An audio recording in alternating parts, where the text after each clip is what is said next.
Friday, July 29th, let's talk PlayStation. Alright, so not really a whole lot of PlayStation stuff going around this past week. Kind of a slow news week, but we always still find things to talk about, like the PlayStation blog this past week posting about the next firmware update for PlayStation 4. You can be a beta tester for the next PS4 firmware update. Of course, they did this the last two firmware updates for 3.0 and then 3.50. This is presumably for 4.0. So it'll have major features for sure. You can sign up right now. Again, it's on the PlayStation blog, where you can go sign up, and you'll find out probably in a few days, maybe less than a week, if you'll actually be accepted and whatnot, because they're going to be starting this early August, and they'll let everybody know about what features are actually going to be in the beta. And of course, people that are in the beta are going to be posting videos, screenshots, and everything online of the actual features and how responsive and useful they are. But we'll actually find out soon how useful and cool the next major firmware update for PS4 will be. Even if you don't end up being a beta tester, at least we'll know that it's relatively soon and that the actual firmware won't be that far off either. Alright, it was confirmed by Game Informer this past week that No Man's Sky for PlayStation 4 is not going to require a PlayStation Plus subscription to actually play the game online, and that's because of the dear nature of the game, which is that when you're playing that game online, you're not necessarily playing with other people. You might randomly run into another player, that's absolutely possible, but because the game is so massive, and it's just like one of those mathematical things where running into another player is like statistically very improbable, so it's just like a situation where you're not necessarily playing online in the traditional sense, and therefore you don't need PlayStation Plus to actually play the game and be connected online, which you do need an internet connection to actually play this game. So, not like major news, but I guess the one thing that I take away from it, and that's the one thing that not many people do take away from it, is that a lot of the times, especially with Sony and especially with PlayStation Plus, they're not like, I guess lenient's not the word I'm looking for, but there's like certainly a due process for it when it comes to what qualifies for requiring PlayStation Plus. And it seems like, obviously most online games, you need a PlayStation Plus subscription. But there are a few games that that bypass that, and usually these are free to play MMOs. No Man's Sky, of course, is another like isolated situation where and this is from a developer approach too. The developers can sometimes make a case for why their game doesn't need the subscription or shouldn't have the subscription requirement. And this is also kind of the same veins of like when a developer is making a game, they have to make a case for their trophies in their game. If a developer wants a platinum trophy in their game, they more or less have to make a case with Sony like, hey, our game has a lot of content, therefore we should get a platinum trophy and therefore a full trophy list. Otherwise, if the game is rather short, and the developer doesn't necessarily even, I don't know, I would assume not even try to get a platinum trophy, then they'll just have a regular trophy list with, say a few bronzes, like 1 or 2 silver, or maybe a gold. So it's just like one of those due processes within Sony that not many people recognize, but that's certainly a real thing, and it's beneficial for people that want to play No Man's Sky and don't have a Plus subscription. Alright, and for our final news story this past week, kind of a throwback discussion. Well, it's sort of a new discussion now because it just came out, but kind of a throwback, and I love when things like this come up. I love talking about things like this. So this past week, IGN ran their Unfiltered podcast, interview sort of thing. Unfiltered is where they take a notable figure from the gaming industry. They do a long, in-depth interview. A lot of great information always comes out from these. IGN's Ryan McCaffrey does it. Very good segment.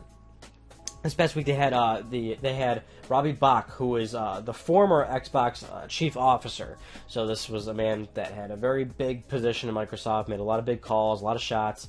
It doesn't work there now, obviously, but he was talking in regards to when Sony initially announced the PlayStation 3's price point, and how we all know back then PlayStation 3 had a $599 price point for the 60 gig model, $499 for the 20 gigabyte model, and of course a lot of consumers opted for the 60 gig. So Sony ultimately, just got rid of the 20 gig altogether. So obviously there wasn't even consumer demand for it, but it was a very high priced box. We all know Sony had a very rough start with the PlayStation 3 initially, and we have Microsoft's sort of perspective from that. What he more or less said is that oh man, we have a shot now. There's a real upside to this. Apparently, Robbie was standing outside of the actual Sony conference. He couldn't actually get to watch it at the time when Sony made the announcement, but he was kind of watching it through some sort of feed and could barely sort of hear it. And he's like, "What was that right? $599?" And I guess he had to call some people that were actually in the conference to confirm that what was said was true, that yes, the PlayStation 3 was going to be $599 US. And then the initial reaction to that was oh my god, we actually have a chance here, because he initially thought from back then you know, all the proposed rumors about what Sony was going to be putting into the PlayStation 3, you know, that was a very real thing before PS3's price point was out. Everyone sort of knew, yes, it's going to have a Blu-ray drive, it's going to have this, it's going to have that, and everyone knew that Sony was going to be packing a lot of technology into this machine, and everyone knew that it was going to be a very expensive box. Microsoft kind of thought, oh, well, they'll probably just eat the costs. Eat the cost being that they're going to sell the box at a loss, just to get the box out there, and then obviously Sony would make their sales up via software. And that's the thing, is that Sony actually still did eat costs, because it took them about $800 to make a PlayStation 3, but they sold it for $600. I guess Microsoft was just expecting them to sell even lower. But yeah, they were initially very surprised by that. Ryan McCaffrey even pressed a little further with Robbie and saying, so hey, when you heard that price point, did you think that you were going to win, like, immediately? Did you feel confident and whatnot? And Robbie basically said, oh, well, that definitely wasn't the case. He more or less said, when you have 20% market share and they have 60%, you're never totally sure about anything.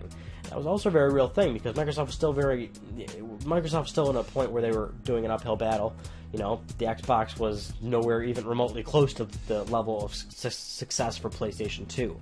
So, and that's kind of like the big sort of turning stone for PlayStation 3, Xbox 360, Microsoft, and Sony, which is that Sony just sucked ass with PlayStation 3 and made a lot of bad decisions, and Microsoft took advantage of that, and that was that very situation right there for Robbie. He said, oh, this is our real upside to this, and that is something that they took advantage of, because we know Microsoft did have that very strong lead for 360. But of course, we all know what actually happened at some point, not at some point, we all know what happened over time, which is that Sony did improve the PlayStation 3. They did end up catching up in sales, and ultimately they did edge out slightly. If you're even remotely concerned about the numbers, Sony is like 1 to 1.23 million systems ahead, maybe. They're both at pretty much like 80-something million, and Sony's got like a million-something lead or something. It's kind of minuscule at this point, but Sony actually did catch up. So that is what happened, and there's Microsoft's perspective.